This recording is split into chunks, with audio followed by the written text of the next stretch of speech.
Well, what do we have here? A major release, Alan Wake 2, being released digital only. And we're crazy because we have seen store shelves empty. We had that video that blew up on our channel, and some people agreed. Yeah, we're seeing our store shelves empty, and we're like, guys, this is the beginning of the end of physical video games. The time is near, and people are like, oh, you old dinosaurs, what the hell are you doing? There's so many comments in those videos that was like, oh, they just didn't stock the shelves, or supply and demand, or all this stuff, and it's just like, I don't think so. And this is like proof that it is going. Alan Wake 2, digital release only, a AAA freaking title. It's gonna be digital only. Yeah. Freaking sucks. Obviously, there is a ton of digital only games. For sure. But it usually is smaller indie releases because it's a lot cheaper because they're smaller companies. Yeah. AAA games have always been physical because people play AAA games. You know, a lot of people do. So that's the whole point, and I'm glad you touched on that. You know, we didn't get a physical release of Cuphead for a long time, but I don't think anybody expected Cuphead to be like an all-time classic. Yeah, and now it is physical. But for a AAA game to be talked about, in these presentations and things like that, like Alan Wake, which the first one I think sold 4.5 million units of its initial release, and that doesn't count the remasters that came out. And the first one is incredible. Yeah, so this is a really fun series. I think a lot of people are excited for Alan Wake 2, and I want to get this out of the way very, very early because we are collectors. Yeah. But this isn't about collecting. This is not about collecting physical stuff, and I really want to make sure we drive that point home. Yes, I love collecting retro stuff. I do understand that if Alan Wake was released on a physical disc and then there's a day one patch and an update, the disc may be useless 20 years from now. Yes. So from a preservation standpoint or a collector, this doesn't really bother me. This bothers me because of the consumer disadvantage that this presents. That you're paying $60, which is cheaper than what it could have been. At least it's cheaper because, current games are like $80. Yeah. So at least it's cheaper. But still, like $60 for a digital only game, that seems a little ridiculous. And I'm not against digital games. I'll buy something digital if it's like a $400 game and I can get it for $10. Where this bothers me is $60 is close enough to, my opinion, the price point of a new game. And as a consumer, I can do nothing with it. And this is not an online game. This is not a multiplayer game. This is a one and done type of game. Yes. And I can't play this game for $60 and say, hey, Robert, take the copy for the weekend. And then Robert can't say, hey, my buddy Jacob, take the copy for the next weekend. Spread the love of the game. Or take it in and trade the son of a bitch in and get a little bit of money towards something else. All that is taken away. So this is not a collecting issue because I don't really love collecting the modern era stuff. No, yeah. This is a consumer power being taken away. And then these companies can leave the prices at this for however long they want. And you can see that when you get on these PS3 stores, 360 stores, that games that were released way back then are still $40-50. They forget they're even up on the store. And they're still that price digitally. So then if you go on and you're like, oh, browsing through these old eShops and all this stuff, you're like, what the heck? What's it so? Because they just forget about it. So like Alan Wake can come out $60 and it will probably stay at $60 digitally for so freaking long, which is kind of frustrating because, with modern games and the physical, obviously it's just a download code and all this stuff. But you can still find a game at a garage sale, like Red Dead Redemption 2. Yeah. Find it for $1 at a garage sale because somebody bought it when it came out. They beat it, they loved it, but they were like, oh, I already beat it, I'm not going to play it again. Then, as a consumer, you have the option to get it for cheaper, and you can still experience it because it's still open, and you can still download the game and stuff like that. It's sucks, It's smart for these companies to do this, but it's at our disadvantage for them to do this. It totally makes sense why they're doing it, because they don't have to spend any money on labels, packaging, plastic, all this stuff, and it's super easy you could have unlimited copies on the eShop, For sure. And then there's the fact we've got, two primary home consoles that have versions anyway that are discless. We understand that. We know that this is where this is probably going. It's not blindsiding us by any form or fashion, but I think that this release is going to be super, super, super pivotal. If this game, so we did receive comments, people were like, speak with your wallet. If there ever was a time, this is a time, and I want to play this game. Dude, I want to play it because the first one is phenomenal, and like the images and the trailer for this look freaking incredible. Like, this game looks awesome.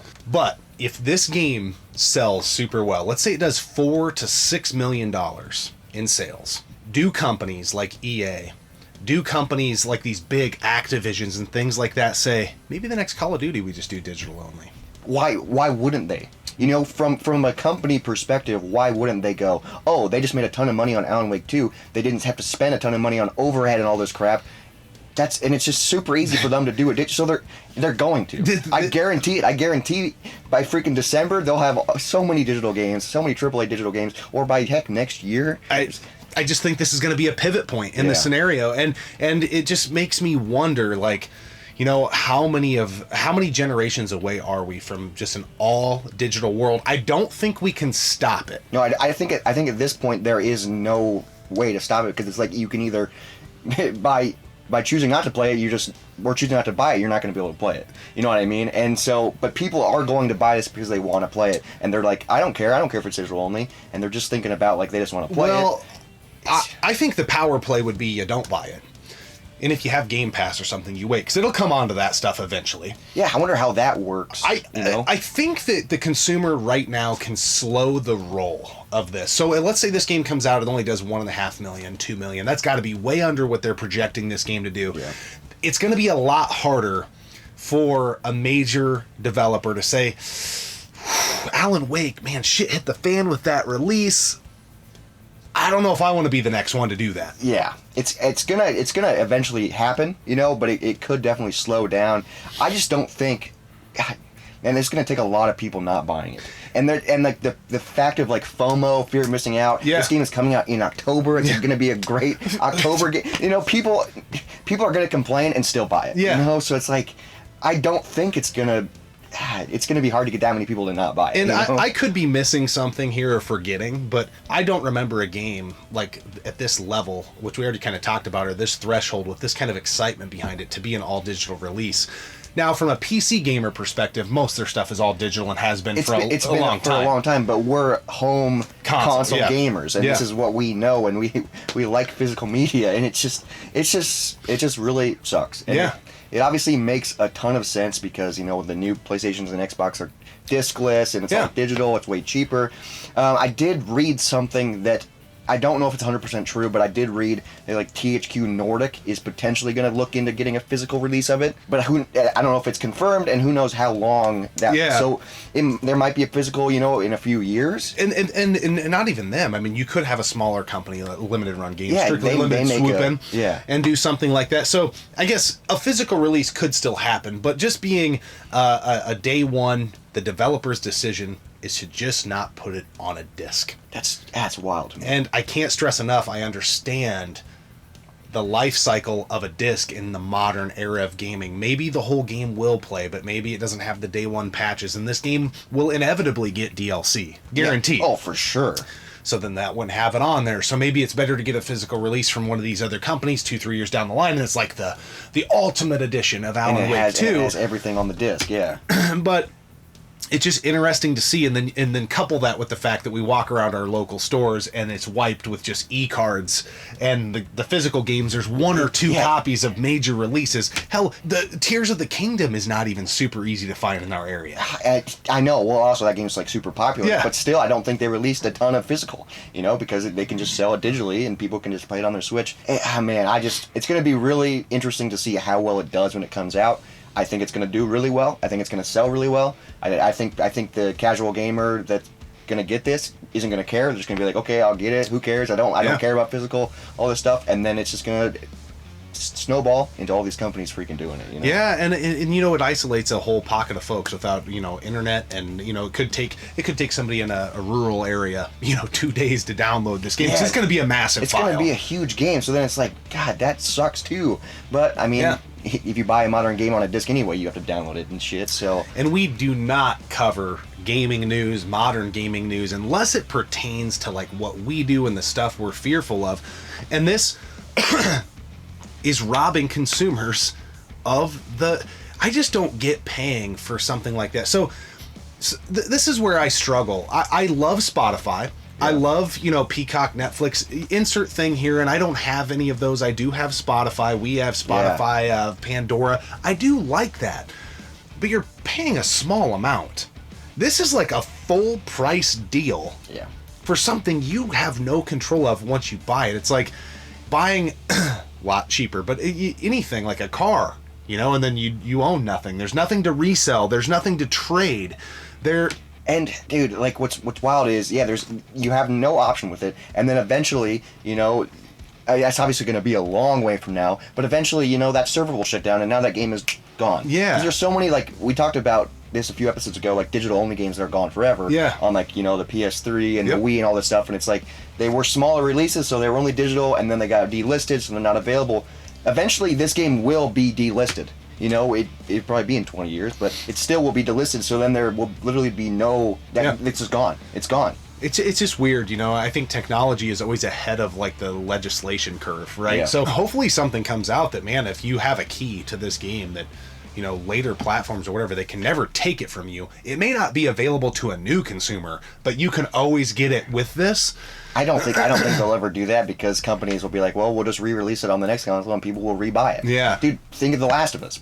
How many times have the people rebought The Last of Us? Yeah. Even though it came out on PS3, PS4, PS5. Well, like, yeah, like, I mean, what the heck? the success, now this isn't digital only per se, but, you know, a lot of the success of the Switch is just re-released games that people, exactly. in a lot of cases, bought twice. Because, you know, hardcore Nintendo fans had the Wii U. I know it didn't sell super well, but if you're watching this video and you had a Wii U, I bet you've bought at least one game that you had on the Wii U, again on the Switch. Yeah. So I think it speaks to consumers will do it. We have Mario Kart 8 on the Wii U, and then we have it on the Switch, you know? Yeah. We've done it. Yeah. So, I don't know. It's bizarre. And I think, you know, the reason we want to talk about this is the influx of comments we got on, you know, physical media disappearing in the video game space. That video went crazy. Yeah. And just, we had so many people say, well, I'm not seeing that in my area. Or, yeah, I'm not seeing it in my area. And I don't think this is going to happen for a long time. And just speak with your wallets. And it's like, guys, I think we're past that point. Yeah, I think it's literally here, and it's snowballing. Yeah. It's like literally gonna be here so fast where everything's gonna be all digital. Yeah. And it freaking sucks. It's gonna be wild when, like, eventually, like, you know, obviously Microsoft and Sony are doing it discless, Yeah. but then, man, is the new next Nintendo console gonna be discless? Or Yeah. I know they don't do discs, but you know what I mean? Is that going to be all digital? Well, and then it might be. Again, not a video game news channel, but if these companies get this power and then they become wise, Nintendo's going after the Dolphin emulator right now. Ooh. They've already, you know, a few years ago went after ROM sites. So not only can you not get old Nintendo game ROMs, or they don't want you to be able to. You can Most people can still find a way. But we're not going to give you a way to get them. We're just going to trickle them out to you however we see fit. And these companies and people aren't paying attention. They are wielding such great power over the consumer. Yeah. And when physical media disappears, it's just even more that they have. They just have so much power, and they're going to be able to make so much money because they're not going to have that overhead where they're going to be just thriving, and they're like, why didn't we do this sooner? You know, it's going to be a space where we're gaming in the moment, and there's not much legacy. Yeah, there's going to be no, like, nostalgia for Alan Wake 2, trying to show, like, if you have kids, you know, good luck. You know, We'll have to buy it again. It's just... It's interesting. It's interesting. I'm really curious what's going to happen, like, when it does come out in October. I obviously really want to play it. Yeah. But I guess we'll see. And I hope it doesn't come as fast as we're saying. Like, I hope, like, companies don't jump on the wagon, but I think they will. I think they will. Yeah, it's not a collector's topic either. It really isn't. And that's what a lot of our videos are focused on. This is a consumerism deal. And the shift, the paradigm shift in power going to the companies. Yeah. The man is taking over. Man. We just want to touch on this topic because it is relative to a video we did about a month ago. Yes. And a couple other things we've talked about on the channel. In the comment section below, what did you think when you found out Alan Wake 2 was an all-digital release? You know, at the press conference, that wasn't thrown in your face. That was something people kind of released after the fact, because I don't think they wanted to be like, oh, and for the first time ever, Alan Wake is being released digital only. I think they knew it was kind of, so they divisive. Yeah. I think so then they kind of just whispered it and then hoping people didn't notice. But we did. Yeah, I think it's a big deal. It's probably not news to you at this point, but I really in the comments want to get a narrative going with everybody of like, what do you think this means? The impact is PS6 and whatever the next Xbox is, Nintendo's next console, is it an all digital space? Probably. I think it's we're getting there. Is it even gonna become like consoles? Is it just going to become like a thing where you buy a little thing, you plug into your TV, and it's all on your TV with a controller? Streaming? You know what I mean? It's all streaming games. Like, it's going to get weird. That's going to be like really cool in the moment probably, because you're like, I have access to all these games. Yeah. And but the future's going to be different. And we're going to get called old dinosaurs. I guarantee it. It happens every time we talk about this stuff. But we're not really that old. He's under 30. I'm only 36. I think we're doing just fine. Yeah. But we are understanding what's happening, and we're concerned. We're We're aware. concerned. We're aware. And will we participate? Still play games? Hell, I don't know. I have enough games in here I could play for the rest of my life. But Yeah. I do like new stuff as well. So it is kind of concerning. Yeah. Let us know your thoughts. We appreciate you tuning in, subscribing to the channel, and yeah, just don't spend your money on Alan Wake 2. It's my advice. We'll see you next time right here on the one and only Gaming Off the Grid.